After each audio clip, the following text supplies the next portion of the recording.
لا شريك له لا حول ولا قوة إلا بالله.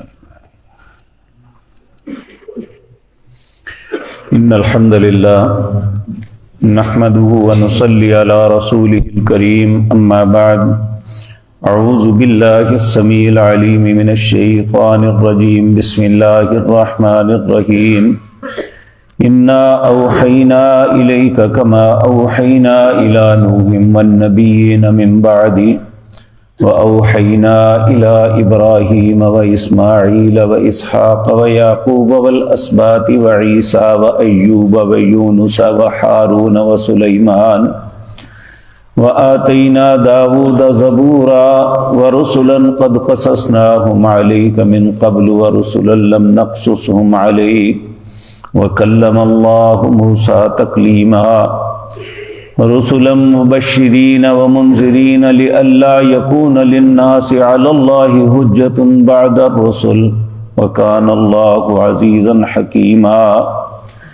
لكن الله يشهد بما أنزل إليك أنزله بعلمه والملائكة يشهدون وكفى بالله شهيدا.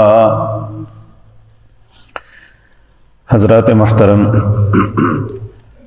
گزشتہ آیات میں ہم یہ بات پڑھ کے آئے ہیں کہ یہود نے رسول اللہ صلی اللہ علیہ وسلم سے یہ مطالبہ کیا تھا کہ جس طرح موسیٰ علیہ السلام پر کتاب یکمشت نازل ہوئی، آپ ہمارے سامنے جو آپ پہ نازل ہونے والی کتاب ہے اسی طرح اترتی ہوئی دکھائیں۔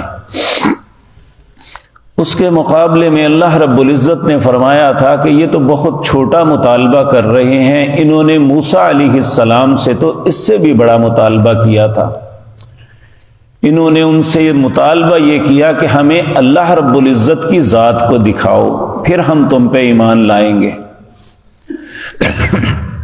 تو یہاں اللہ رب العزت پھر اسی بات کو لا رہے ہیں کہ اللہ مالک نے انسانوں کی ہدایت اور رہنمائی کے لیے بقول حضرت محمد الرسول اللہ صلی اللہ علیہ وسلم 1,24,000 انبیاء کو بھیجا۔ ان میں آپ نے بتایا کہ 310 صاحب کتاب تھے، اور موسیٰ علیہ السلام ایسے ہیں کہ جنہیں کتاب یکمشت آسمان سے کتابی صورت میں اتار کے تختیوں کی صورت میں عطا کی گئی، وگرنہ ہر نبی پہ اللہ نے وحی کے ذریعے مختلف وقتوں میں جس طرح اللہ نے قرآن کریم کو نازل کیا اسی طرح انبیاء پہ نازل ہوتی رہی۔ تو اس کا تذکرہ ان آیت میں ہے کہ انا اوحینا الیک کما اوحینا الی نوح، ہم نے آپ کی طرف جس طرح وحی کی اسی طرح ہم نے وحی کی نوح علیہ السلام کی طرف۔ نوح علیہ السلام یہ آدم ثانی کہلاتے ہیں۔ حضرت نوح علیہ السلام وہ ہیں کہ جنہوں نے اپنی قوم کو 950 سال تک دعوت توحید دی، لیکن اس بدقسمت قوم نے نوح علیہ السلام کی دعوت کو قبول نہ کیا۔ 950 سال کے اندر ائمہ مفسرین لکھتے ہیں کہ 82 لوگ صرف مسلمان ہوئے تھے۔ تو بالآخر ہر انسان کی برداشت کی ایک حد ہوتی ہے۔ پھر حضرت نوح علیہ السلام نے اللہ سے دعا کی، رب لا تذر علی الارض من الکافرین دیارا، اے اللہ اب کافروں کا ایک گھر بھی زمین پہ نہ چھوڑنا۔ تو اس وقت زمین میں بہت بڑا طوفان آیا، آسمان سے بارش برسی، زمین نے اپنے پانی کو اگلا، پہاڑوں کی چوٹیاں بھی اس پانی کے اندر غائب ہو گئی، صرف وہ لوگ بچے یا وہ جانور بچے جو نوح علیہ السلام کے ساتھ کشتی میں سوار تھے۔ تو نوح علیہ السلام سے لے کر اللہ نے بعد میں کتنے ہی نبیوں کا تذکرہ کیا، کہا ہم نے آپ کی طرف وحی کی جس طرح نوح علیہ السلام کی طرف وحی کی، والنبیین من بعدی، اور ان کے بعد بھی نبیوں پہ اسی طرح وحی کرتے رہے۔ وَأَوْحَيْنَا إِلَىٰ إِبْرَاهِيمَ، ہم نے ابراہیم علیہ السلام پر بھی وحی کی، وہ اسماعیل علیہ السلام پہ بھی، یہ حضرت ابراہیم کے بیٹے ہمارے نبی کریم صلی اللہ علیہ وسلم کے جد امجد تھے۔ وہ اسحاق، یہ بھی ابراہیم علیہ السلام کے بیٹے تھے اور اللہ کے نبی تھے۔ وہ یعقوب، اور یعقوب سیدنا اسحاق کے بیٹے اور سیدنا ابراہیم کے پوتے تھے۔ والاسباط، اور ان کی اولاد میں بھی جتنے نبی ہوئے ہم نے اسی طرح وحی کی۔ پھر نبیوں کا نام لے کے اللہ فرماتے ہیں وعیسیٰ وایوب ویونس وہارون وسلیمان۔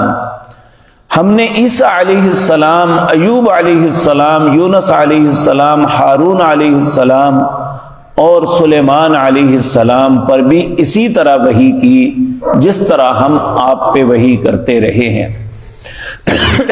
وَآتَيْنَا دَاوُودَ زَبُورًا، ہم نے داؤد علیہ السلام کو زبور عطا فرمائی۔ پھر اللہ رب العزت اپنے حبیب کریم کو تسلی دیتے ہوئے کہتے ہیں وَرُسُلًا قَدْ قَصَصْنَاهُمْ عَلَيْكَ مِنْ قَبْلُ، اس سے پہلے ہم نے بہت سے رسولوں کے قصے آپ کو بیان فرمائے۔ وَرُسُلًا لَمْ نَقْصُصْهُمْ عَلَيْكَ، اور بہت سے رسولوں کے قصے نہیں بھی بیان کیے۔ قرآن کریم کو جب ہم پڑھتے ہیں تو ہمیں احساس ہوتا ہے کہ قرآن کریم میں نبی آئے 1,24,000، لیکن نام آتے ہیں 25 انبیاء کے۔ نبی کریم کے علاوہ 24 انبیاء ہیں جن کے نام قرآن کریم میں آتے ہیں، اور کچھ ایسے نبی ہیں جن کے قصے آتے ہیں لیکن ان کے نام نہیں آتے، جس طرح کہ سورۃ یاسین کے اندر 3 نبیوں کا قصہ آتا ہے لیکن ان کے نام نہیں بتائے گئے۔ تو یہاں اللہ رب العزت فرما رہے ہیں کہ کچھ نبیوں کے بارے میں میں نے آپ کو بتایا اور کچھ کے بارے میں لم نقصصہم علیک نہیں بتایا۔ وَكَلَّمَ اللَّهُ مُوسَىٰ تَكْلِيمًا، اور موسیٰ علیہ السلام کے ساتھ ہم نے کلام کی۔ 1,24,000 انبیاء آئے، سب کی طرف ما کان لبشر ان یکلمہ اللہ الا وحیا او من وراء حجابا او یرسل رسولا۔ اللہ فرماتے ہیں میں نے کبھی کسی انسان سے، وہ نبی ہے یا کوئی بھی، کلام نہیں کی۔ ما کان لبشر ان یکلمہ اللہ الا وحیا، یا وحی کر کے کلام کرتا ہوں، او من وراء حجاب، یا پردے کے پیچھے سے کرتا ہوں، او یرسل رسولا، یا اس کی طرف اپنا پیغامبر بنا کے بیچتا ہوں کسی کو۔ جس طرح جبریل علیہ السلام کو اللہ رب العزت نے بھیجا، اور وہی کیا ہوتی ہے، اللہ دل میں القاء کرتے ہیں کہ انہیں احساس ہو جاتا ہے۔ لیکن موسیٰ علیہ السلام وہ ہیں جن سے اللہ نے کلام کی۔ اور یہ بات یاد رکھیں کہ بعض لوگ یہ عجیب و غریب تفریق شروع کر دیتے ہیں، یہ دیکھیں جی ان کی فضیلت پھر زیادہ ہوئی، ان کی کم ہوئی۔ دیکھیں ہر انسان کی صفات اپنی اپنی ہیں، ہر زمانے کے انبیاء کو اللہ نے معجزے دیے اس زمانے کے اعتبار سے دیے۔ تو اللہ رب العزت نے جب کہہ دیا کہ رسول اللہ کی فضیلت زیادہ ہے، تو پھر اگر دوسروں کی بعض باتوں میں فضیلت ہے بھی تو اسے تسلیم کرنا چاہیے، اس میں انکار والی کون سی بات ہے؟ اس سے نبی کریم صلی اللہ علیہ وسلم کی فضیلت کم نہیں ہوتی جو اللہ نے انہیں عطا کی ہے۔ تو بعض اوقات بعض لوگ ایک دوسرے کے مقابلے بازی شروع کر دیتے ہیں، حالانکہ اللہ رب العزت نے کہا لا نفرق بین احد من رسلہ، کسی نبی کے درمیان تفریق نہ کیا کرو، مقابلے بازی نہ کیا کرو۔ یہ سب کے سب آدم علیہ السلام سے لے کر جناب محمد الرسول اللہ صلی اللہ علیہ وسلم تک جتنے انبیاء و رسول آئے ہمارے لیے قابل احترام، وہ ہمارے لیے انتہائی عظیم اور بلندیوں پہ ہیں، ہم ان سے بہت کمتر اور چھوٹے لوگ ہیں۔ ہمارا حق ہی نہیں بنتا کہ ہم ان کے درمیان فیصلے کرتے رہیں کہ کون افضل تھا اور کون مفضول تھا۔ جو بات ہمیں اللہ نے بتائی ہمیں اس بات کو تسلیم کر لینا چاہیے۔ اللہ نے سارے انبیاء کی سروری جناب محمد الرسول اللہ کو عطا کی، یہ انڈرسٹوڈ ہے۔ لیکن بعض باتیں جس طرح عیسیٰ علیہ السلام نے مردے زندہ کیے، نبی کریم نے ایسا نہیں کیا، کیونکہ اس قوم کی ہدایت کے لیے ایسی بات دکھانی ضروری تھی۔ اور اللہ نے جو نبی کریم کو معجزہ دیا قرآن کریم کی صورت میں، آج 1450 سال ہو گئے، چیلنج ہے اللہ کا، وَإِن كُنتُمْ فِي رَيْبٍ مِّمَّا نَزَّلْنَا عَلَىٰ عَبْدِنَا فَأْتُوا بِسُورَةٍ مِّن مِّثْلِهِ، اگر کسی کو شک ہے کہ یہ میری طرف سے نازل شدہ نہیں ہے تو اس جیسی ایک صورت بنا کے لے آؤ۔ 1450 سال گزر گئے، کوئی شخص کوشش کے باوجود یہ کام نہیں کر سکا کہ وہ قرآن جیسی کوئی ایک صورت تو کیا ایک آیت بھی بنا کے لے آئے۔ تو اللہ رب العزت نے ہر انبیاء کو مختلف وقتوں میں مختلف معجزات عطا فرمائے، اور ہم بہت چھوٹے لوگ ہیں، ہمارا یہ استحقاق نہیں ہے کہ ہم انبیاء کے درمیان فیصلے کرتے پھریں، بلکہ ہمارا تو یہ بھی حق نہیں ہے کہ ہم صحابہ کرام یا آل بیت کے درمیان فیصلے کریں۔ یہ سب کے سب عظیم لوگ تھے، بہترین زمانے کے بہترین لوگ تھے، آل بیت ہیں، وہ رسول اللہ کی اولاد بھی تھے اور آپ کی تربیت یافتہ بھی تھے۔ آپ کے صحابہ ہیں، انہوں نے بھی رسول اللہ سے علم حاصل کیا، اور یہ اس کائنات کے سب سے بہترین لوگ تھے۔ ہم تو چھان بورا ہیں، ہماری حیثیت نہیں ہے کہ ہم کسی بھی صحابی کا دوسرے صحابی سے مقابلہ کریں، آل بیت کا صحابہ سے مقابلہ کریں۔ یہ سب کے سب جنتی لوگ ہیں اور جنتوں میں اللہ کی نعمتوں سے فیض یاب ہو رہے ہیں۔ ہمیں کسی کی مخالفت اور کسی کی موافقت تو سب کی کرنی چاہیے، لیکن ہمارا استحقاق نہیں ہے کہ رسول اللہ کے خاندان میں سے کسی کی مخالفت کریں یا رسول اللہ کے ساتھیوں میں سے کسی کی مخالفت کریں۔ ہم اس بات کو کفر تصور کرتے ہیں، جو شخص رسول اللہ کی آل میں سے کسی کا انکار کرے یا ان کی تضحیق کرے، ہم اسے بھی مسلمان تصور نہیں کرتے۔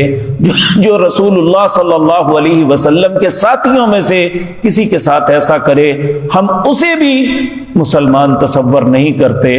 اچھا مسلمان وہی ہے جس طرح وہ رسول اللہ کی عزت کرتا ہے، وہ آپ کے ساتھیوں کی اور آپ کی آل کی بھی عزت کرے۔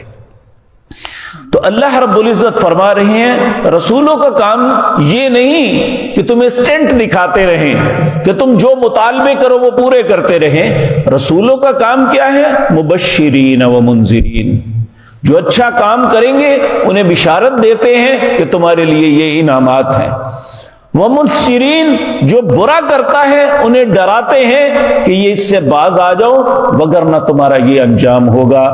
رسلا مبشرین و منذرین، یہ سب کیوں کیا اللہ نے؟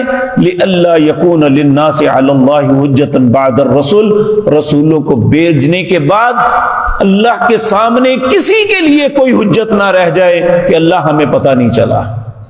آج آپ دیکھیں دنیا کا کوئی بھی انسان ایسا نہیں ہے وہ جنگلوں میں نہ رہتا ہو جسے دنیا کا پتہ ہی نہیں۔ جو دنیا میں رہتا ہے اور اسے تھوڑا بہت بھی علم ہے، اسے یہ بات معلوم ہے اس کائنات کو بنانے والی کوئی ذات ہے، اور اس نے انسانوں کی ہدایت اور رہنمائی کے لیے رسول بھیجے ہیں۔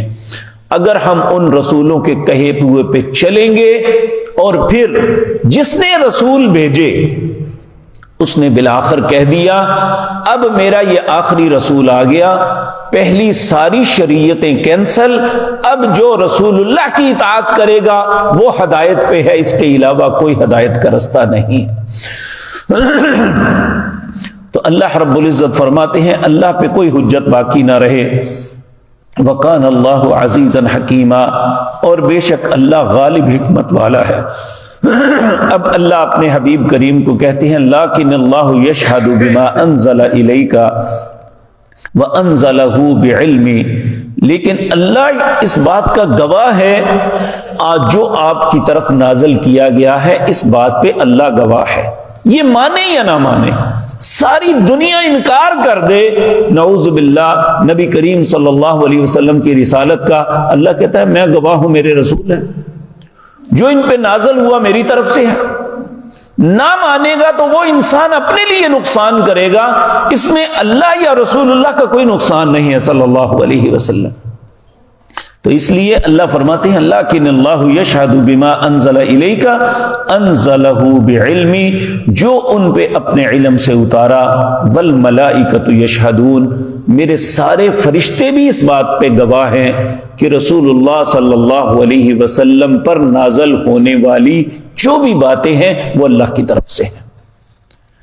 وَقَفَى بِاللَّهِ شَهِيدًا، ساری دنیا بھی انکار کر دے تو اللہ اکیلا گواہ کافی ہے، کیونکہ ہم نے جواب تو اللہ کے سامنے دینا ہے، اللہ نے ہمیں جواب نہیں دینا، تو اس لیے اللہ اس بات پہ گواہ کافی ہے۔ تو یہ باتیں مجھے اور آپ کو سمجھ لینی چاہیے۔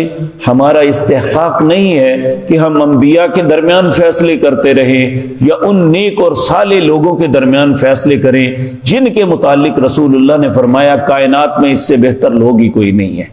تو ہم بہترین لوگوں کا فیصلہ وہ گندے لوگ کریں جن کو اپنی انجام کا نہیں پتا کہ ہمارا انجام کیا ہونے والا ہے، العیاذ باللہ۔ ہم تو اپنے انجام کے متعلق اپنے رب کے حضور التجائیں کرتے ہیں، اے اللہ ہمارے انجام کو اچھا کر دینا، اللہم احسن عاقبتنا فی الامور کلہا، اے اللہ سارے معاملات میں ہمارے انجام کو اچھا کر دینا، واجرنا من خزی الدنیا، اے اللہ دنیا کی ذلت سے بھی بچانا، وعذاب الآخرہ، آخرت کے عذابوں سے بھی محفوظ رکھنا۔